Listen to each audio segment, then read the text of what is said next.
Well, happy International Women's Day. Before I start talking to you about women in leadership and impact and procurement, I want to start with one simple truth. When women have freedom, communities change and systems change. It is a privilege to be talking to women today who are building businesses that create not only impact and not just income.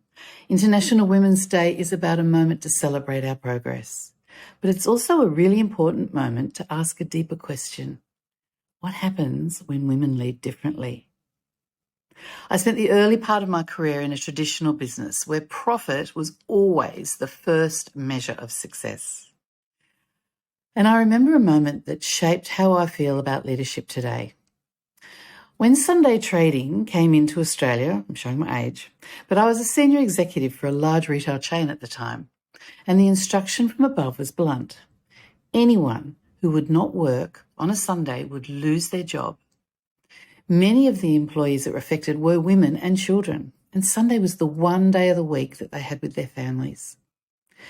To this day, I will never forget looking into the face of Julie, who was in tears. She was sobbing and begging me not to lose her job. But the reality did not matter in the boardroom policies. The decision had been made. And I remember looking back at that impact, and I was thinking the decision at the time was like, if business decisions ruin people's lives, then perhaps we're measuring the wrong things. What if one day I could run a business that did good for people? And that was one of my realizations, that people should never be more important than profit. The profit should never be more important than people. Years later, when I was living in Europe, I had another moment that was changed the course of my life. I met a Bulgarian woman whose name was Angela, and she'd been working in a garment factory in her home country for 16 hours a day, earning €2 a day, which isn't even a living wage. And I thought I understood poverty, but I didn't. She was easily lured, as a result, from Bulgaria into Berlin, thinking she was going to be a cleaner, and she'd earn €2 an hour. Big job increase. Well, she did earn €2 an hour, but in the sex industry that she'd been trafficked into by her husband, who wanted to support his alcoholic habit. Her life was devastating, and she was trapped with no way out.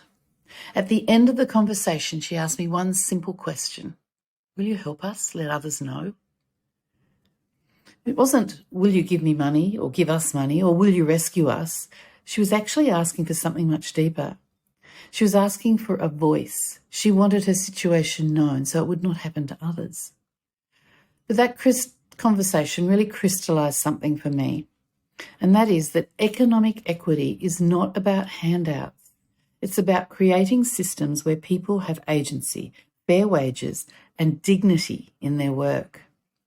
And I realised that for the rest of my life, I would be working out how to be a voice for women like her.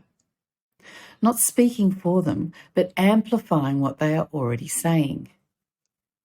Because women in those situations know exactly what needs to change. They need living wages, not minimum wages that keep them trapped in poverty. They need worker representation and labour standards that cross borders. And they need supply chains that are transparent about how people are being treated. The truth is, modern slavery thrives in these gaps. These are the gaps where profit margins squeeze out dignity out of the equation. That's why storytelling matters. It gives a voice to situations where people have no voice. And who better to tell stories than women? In the work we do with survivors of modern slavery at the Freedom Hub, we are very careful about how we share those stories. Survivors are always protected. They're de-identified. We don't share names. We never want to turn someone's trauma into a marketing. But lived experience matters. Statistics are essential for policy change and funding, but stories change hearts. I see it every time we train a business in human rights due diligence or modern slavery. Many of the employees arrive thinking, oh, here we go, another company policy training or another compliance requirement. But when they hear of the human impact of exploitation, something shifts. They stop thinking only about company risk and they start thinking about the human behind the supply chain. The scale of the situation is significant. There are 50 million people in the world living in slavery today. And within those numbers, women and girls are disproportionately affected.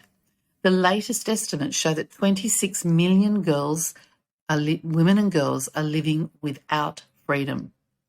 And in our region, Asia and the Pacific, more than half of the world's forced labour cases happen. And this is deeply connected to the supply chains that feed the global economy. And then right here in Australia, in our own country, the latest estimates are 41,000 people living in modern slavery on any one day. So why does creating space for women's voices matter now? Because when women gain their voice, everything changes. In the Survivor School at the Freedom Hub, we see this often. One of the greatest fears that many survivors carry is that they are having to face this perpetrator in court. So when they first join us, the idea of standing in a courtroom feels actually impossible. But when they are believed, when their voices are heard, and when they share experience with others who understand, something changes. Their confidence grows, strength grows, agency grows. That's why for me, balancing the scales, which is the International Women's Day theme, is about equity. Respect for every human being, no matter what their race, gender, background or faith. The United Nations describes freedom as a fundamental human right. Every person deserves agency and dignity in their workplace. And there is one area where every person in this room, every person on this website has influence. Procurement. Every product we buy, every supplier we choose, every contract we sign sends a signal to the global economy. Supply chains are where exploitation hides, but they are also where change can begin. When businesses ask better questions of suppliers, when procurement teams prioritise ethical sourcing, and when as consumers we choose consciously, we begin to shift the system. Ending slavery can seem overwhelming, but the truth is everyone can do something. Every purchase decision, every supplier conversation, every business relationship has potential to influence lives and the lives of people we'll never meet. Millions and millions of people without agency will regain it. Communities become stronger. Workplaces become humane. So as we celebrate this, I'm asking women to be yourself. Don't try and lead like a man. Tell the story, share the impact, be the voice for the vulnerable, and speak up when you see things aren't right.